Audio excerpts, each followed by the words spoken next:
Geek Tank Radio on 98.1 The Max.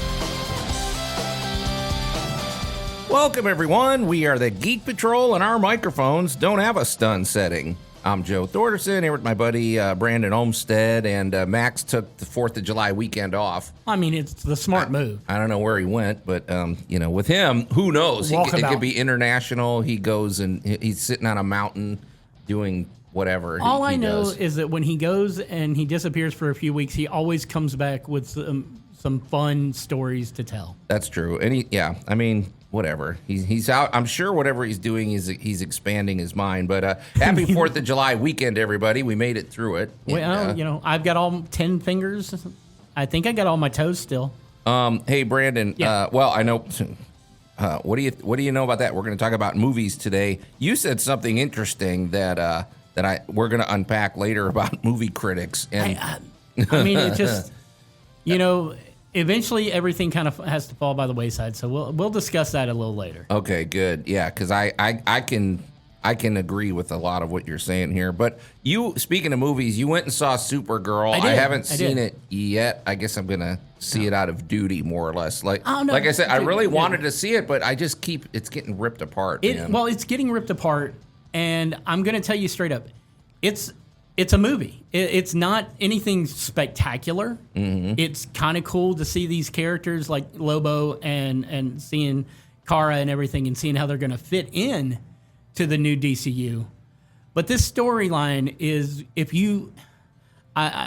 no offense to the director or James Gunn's vision, but I've read this book by Tom King. It's not that great of a book. That's what I'm like. Why are we? Because Tom King is not. I'm not the biggest fan of his either. Well, Tom King has a way of connecting on the traumatic level. A lot of his stuff has to deal with PTSD and childhood trauma and stuff like that.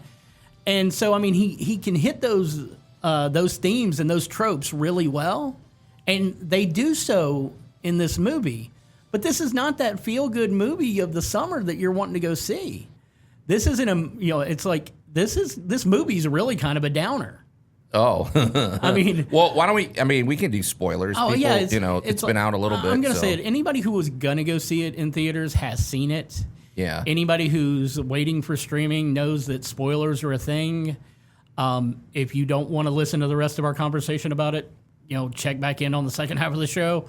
But first off, it's a graphic novel that's 15 years old. Yeah. And it's based on Supergirl, Woman of Tomorrow.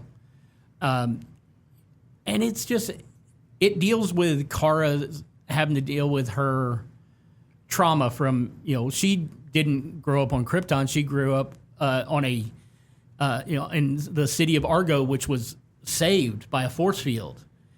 She watches her mother die. She grows up and then has to be, sent away after, the stability of Argo is lost. Wait a minute, I didn't know that. Is that how it's always been? I thought she grew up on Krypton till she was like a teenager. Argo was a part of Krypton, but she was young at that time. She was like maybe 5 or 6 when Krypton exploded, and then based on the current canon, she was like 14 or 15 when her dad Zor-El puts her into a pod to send her away. Okay. All right. But this is a girl who has lost everything and witnessed losing everything. And just like any young adult who's trying to deal with trauma like that, she doesn't want responsibility. When she meets her, when she was supposed to look for her, her cousin when she got to Earth.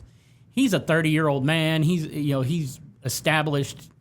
She doesn't necessarily trust what he's saying because of the fact that she knows in the current canon, she knows that that Jor-El sent Clark to basically create a new Krypton.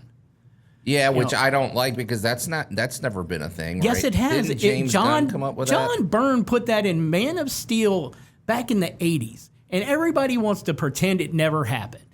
It happened. But that's one guy. I don't know. Overall, in the history of Superman, is it John Byrne's Man of Steel is the quintessential origin of Superman. It always has been. In the 80s? Yeah. Why would that be the quintessential? Because that is the post-crisis origin of Superman, which makes it canon. See, this is where we get into trouble. It's like what the fact that you don't have. It's like, okay, you have all this history. Yeah. Superman's been around for what at that point, Yeah. 40 years, and then some guy in the 80s comes along and says, "Well, this is what it's going to be." Well, so instead of no, Superman's It's not parents being noble it's and not whatever, some guy in the 80s. It was DC Comics creating their new universe. all right, it was a board of new guys in there. No, I don't know, it wasn't man. new guys either. Joe, I here's think the there's a thing. difference. Here's the thing. Okay. Jor-El was an arrogant prick from the get-go. Are you allowed to say that on the radio? We're on 98.1 The Max. So Okay, all right. I mean, but that's the thing is he was always the arrogant one. Okay. But there's arrogance, like you're a confident scientist, Right. and then there's like, He's not- basically genocide. But that's the thing. He's not asking Clark to go kill a planet. Okay. He's asking Clark to go create a new Krypton. He will have great Doesn't power. that involve a little of, well, he's still like you're going to be a dictator more or less. No, he's going to create hybrid peoples. It will eventually, I mean, he doesn't see it that way. But I mean, most despots don't see it that way. Yeah, I don't see that as a good thing. It's not a good thing. It's a good thing for him because he thinks that he's going to create it's like their society and their legacy will live on. Okay. The thing is Clark gets to Earth and he's raised by some good common folk. He learns pretty much to be human, and comes away and he's more human than most people. Huh. You know, he reminds me of, now that you're saying it, he reminds me of Sirius Black. Because Sirius Black was raised in a family that they were all Death Eaters. They were all following Voldemort, Right. but he was he was his own person. There's a huge difference there, though, because of the fact that Sirius was like he chose to change. Right. Clark was raised to be good. Okay. Well, here's the thing, though. Superman, when told correctly, and including Supergirl, has depth and intrigue and all sorts of emotional possibilities. And so when we come back, we're going to find out whether Supergirl actually delivered on that. You're listening to Geek Tank Radio on 98.1 The Max. The Geek Patrol is back. And welcome back to Geek Tank Radio, everybody. I'm Joe Thorderson here with my buddy Brandon Olmstead and not Max. Max is taking the whole weekend off, which we're driving that point home. You and I are here doing our duty. Hey, somebody's got to. So you went and saw. Here's the thing, Brandon. Okay. And you and I butt heads. Whatever about I think this has been an ongoing thing because we hear the word canon. Right. And actually, folks, if you don't know what canon means, it's usually like, what is it? Like, that's the core basis. It's almost like the Bible. It's the accepted lore. The accepted lore. And so people talk about canon. And the thing I've always had a problem with is you can have, canon, and then Marvel or DC comes along and they say, well, we need something to sell more comics. So they come up with like the new 52 or they come up with the whatever. And so then they declare the new canon is such and such. And it's like, well, what about what came before? What if you don't like the new canon? What if you don't agree with the new canon? Well, where do you land? And it's like, in a perfect world, yeah, if we didn't agree with the new canon, we stop buying the comic books and they realize their sales are dipping. And when they try and figure out why and they find out that, well, people liked it beforehand, you end up where the new 52 goes into Rebirth, where they basically bring back the old canon, but they have to find a way to do it through story so that it doesn't look like they screwed up. Right. Even though technically they could have just come out and gone, all right, we messed up. We're sorry. Throw all that out. It's like the new Coke. Right. And we will start with, it's like if before this we were on Batman, 237, we're going to bring out a brand new Batman 238, which is going to be a direct continuation of what we had just before Flashpoint. Okay. Yeah. Well, because here's the thing. Because that's what I would do. Yeah. But I mean, they get paid a lot more to do things that are way wackier than what I do. Well, a lot of their creative decisions aren't dictated by just pure artistic ideas. It's like, well, okay, we have the stockholders meeting coming up next year that we got, whatever. So and So it's not pure motivation. No, it's pure art. It's never. It never is when they decide to do a retcon or anything like that. They're basically looking at their IP and they go, all right, this character that has gestated for 30 some odd years is no longer hitting with the fans. How do we get the fans back? Right. And then they do something ridiculous, and the fans show up for it because they're like, "There's no way they're going to do this." But then when they realize it's not part of the long game, it's a short quick fix, and the fans are like, "Oh, well, this sucks." Well, let me ask you something, and we'll get back to Supergirl, but Supergirl's always been a very it's always been a really prime example of the point I want to make here. Yeah. I think literally you could pick any person in the world, you could pick any subject in the world, and if you do it well, you could make a compelling story. Oh, that's absolutely true. I don't care who it's about. I don't care what it's about. If you do it correctly, if you zero in on the important themes, and to me, what's always been important about Supergirl is the fact that it's no small thing. She's old enough to understand what it is to have your entire planet destroyed. Right. And she has this cousin. If I was making a Supergirl movie, right, I would spend at least a third of the movie on Krypton. I would establish what is Krypton, why is Krypton such a core part of that, and I would establish some sort of relationship with her and Clark when he was a baby. And I would drill into the drama of this situation rather than making this some cutesy little, quippy kind of whatever. She's really traumatized. Right. And the thing is that she does use a lot of dark humor in this movie to kind of like, oh, no, I'm fine. I'm okay. I'm doing this. But we get to see flashbacks to Krypton. We get to see her go through all this. Yeah. There's a line in the trailer that is very prominent in the movie where, she goes, Krypton didn't die in a day. The gods aren't that kind. And because she was there for Clark was an infant. Yeah. She didn't have any real connection to him at that point because, again, he was an infant when he was sent. And Jor-El and Zor-El weren't, they loved each other. They were family. But where Jor-El was a scientist, Zor-El was a philosopher. So there's, when Zor-El sends Kara away, he gives her the speech before she leaves that she needs to do good. She needs to help these people. Right. And basically that she needs to make sure that the Krypton or the legacy that Jor-El wanted, without saying it, that Clark doesn't do the bad thing. Well, Clark's already grown up and he's already not doing the bad thing. Yeah. But she doesn't feel the connection with him because at this point, Clark's established. He has his people, and he's trying his best to connect with her. I mean, he gives her her suit and everything else, but she feels cheated. Like a lot of traumatic, experiences happen for kids, and it's like they have to find their way through.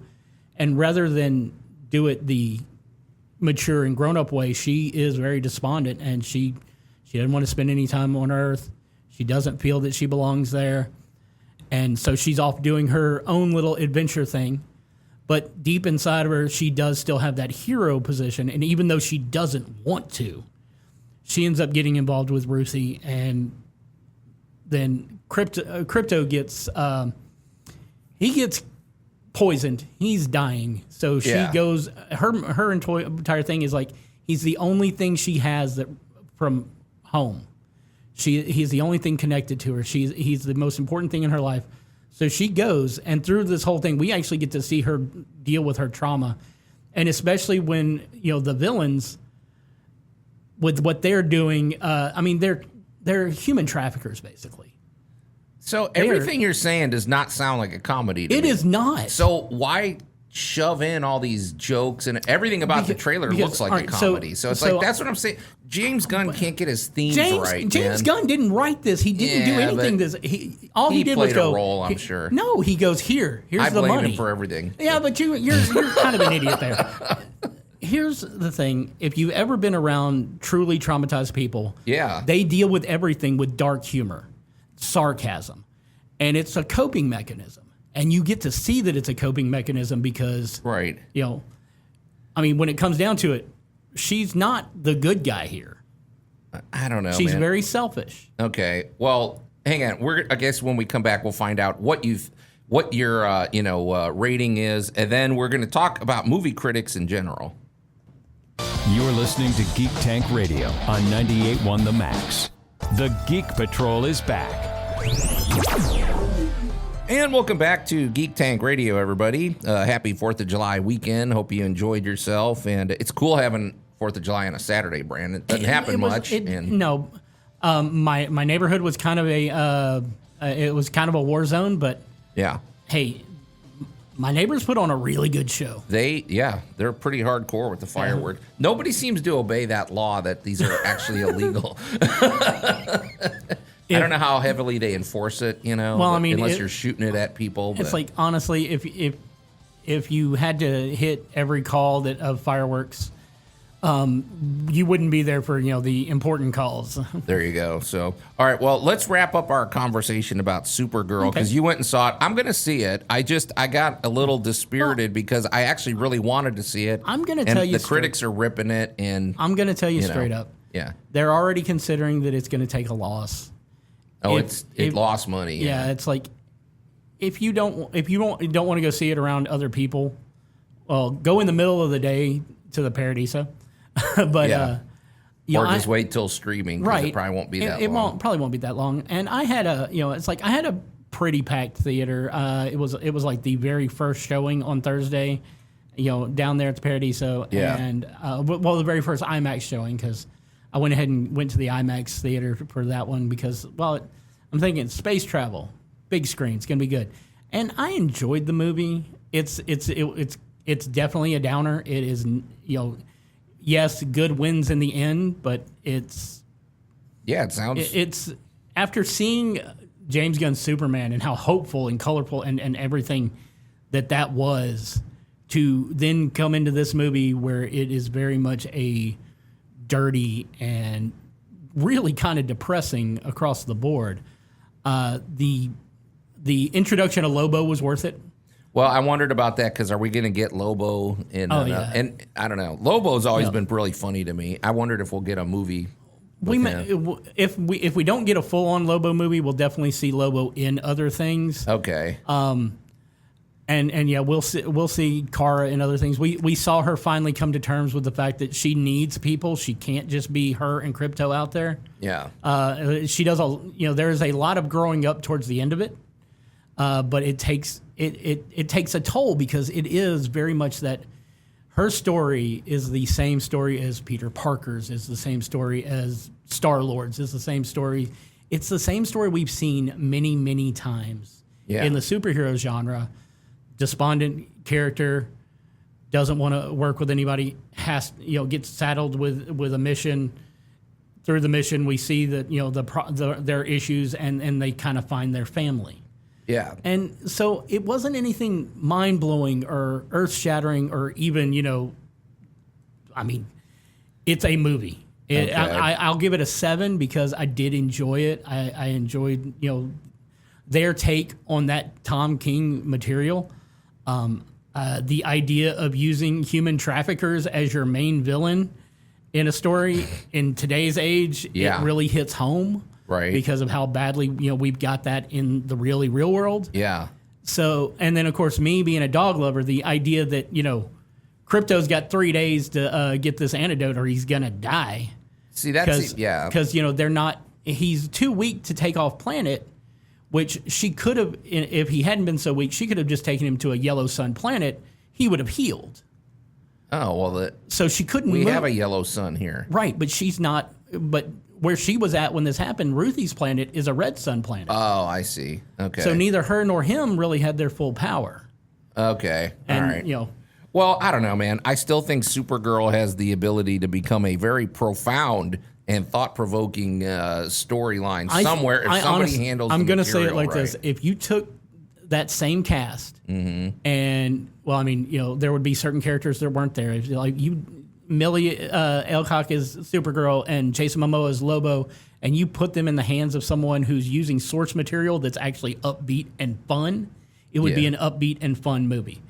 But again, I want profound and heavy though. But we can do profound and heavy without being depressing. And that's what I'm saying. The problem with Tom King writing across the board, whether it's Heroes in Crisis or Grayson or any of that stuff, Tom King's writing is straight up depressing. Well, why do we want him involved? We don't. Why don't they hire us? Honestly, Brandon, you and I could sit down for 2 months, write out a script, and I guarantee it'd be better. I wouldn't need 2 months, but I also wouldn't take anything from a Tom King story.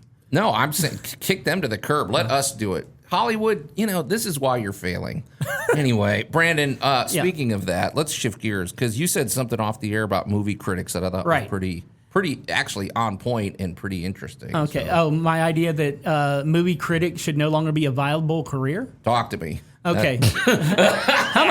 How much time we got left in this segment? Yeah, so it's like... All right, so, I was watching something last night, and it was about old 80s horror movies and late 70s exploitation films. And then it started talking about critics. We had Siskel and Ebert. We had, the dude Gene with Shalit. Gene Shalit, people like that. And, we used to give a lot of credit to what they said. But if you ever look at movies the way that they were reviewed by the people who actually went and saw them and the people who were paid to go see them, it's completely, they don't run parallel. They are completely opposite most of the time. Yeah. These movies that people like, Siskel and Ebert used to say were not, it's not worth it's trash. Don't go see this. Those are the movies that once they got into the hand of the consumers, we're like, oh man, it was amazing. It scared the crap out of me. It's like you get these kind of things, and it got me thinking about the reviews coming in from critics before the movies come out, right? And how a lot of times these critics don't line up with the audiences. Oh, we've seen that where the audience scores like 90 something, and the critics is like 60. Right. It's like one of the biggest ones that we can talk about is I don't know the guy's name. He is a critic for Forbes magazine, and he talked about how Sinners was derivative and nobody should go see this. And this movie's not worth it. Catch it when it's on cable. Kind of. He gave it a really bad review. Yeah. And then Sinners was one of the biggest movies. He won an Oscar for that. Yeah. Right? Yeah. If you've ever seen it, it's amazing. It is a great movie. It looked intense. It's a violent vampire movie, so I don't see you going and seeing it. But okay, all right. Well, let's continue to rip on critics when we come back here on Geek Tank Radio. You're listening to Geek Tank Radio on 98.1 The Max. The Geek Patrol is back. And welcome back to Geek Tank Radio, everybody. I'm Joe Thorderson here with my buddy Brandon Olmstead, and I guess Max will be back next week. Hopefully, he's out improving his mind, or he's doing something. He took 4th of July weekend off, which... Well, it may just be you and him next weekend, because I will be at Anime Blues Con. Oh, well, I'll be there too, but, maybe we'll shoehorn in a recording before that, so... All right, well, hey, Brandon, before the break, we were talking about Supergirl and, your thoughts about that, but also movie critics and movie criticism in general, which... Let's face it. It's like that's all there is on YouTube these days, and I think the best movie critic, if you want to know the truth, is Pitch Meeting, because he's sort of criticizing movies, but he's really not. He's just making it fun.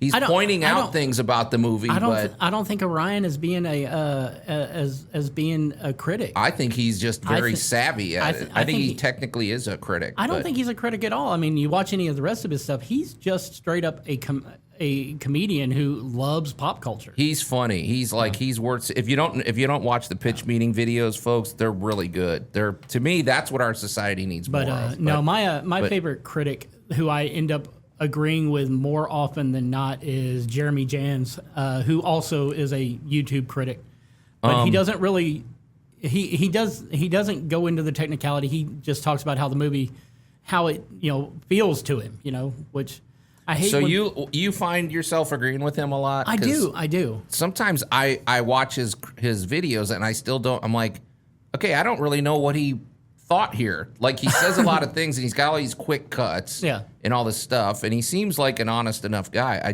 But I'm like, did he really tell me his true thoughts on this. You know what I mean? Like sometimes I feel like he's trying to be a little too diplomatic. No, because he has certain things where it's like, it basically is like, yep, I've already forgotten about this movie. Okay. Yeah. It doesn't stick with him. But no, I just it came, and of course with the stuff going on with Supergirl, the same guy who told us not to go see Sinners said that it doesn't have a story, there's no plot, and I'm like going, there's guys kidnapping girls to sell.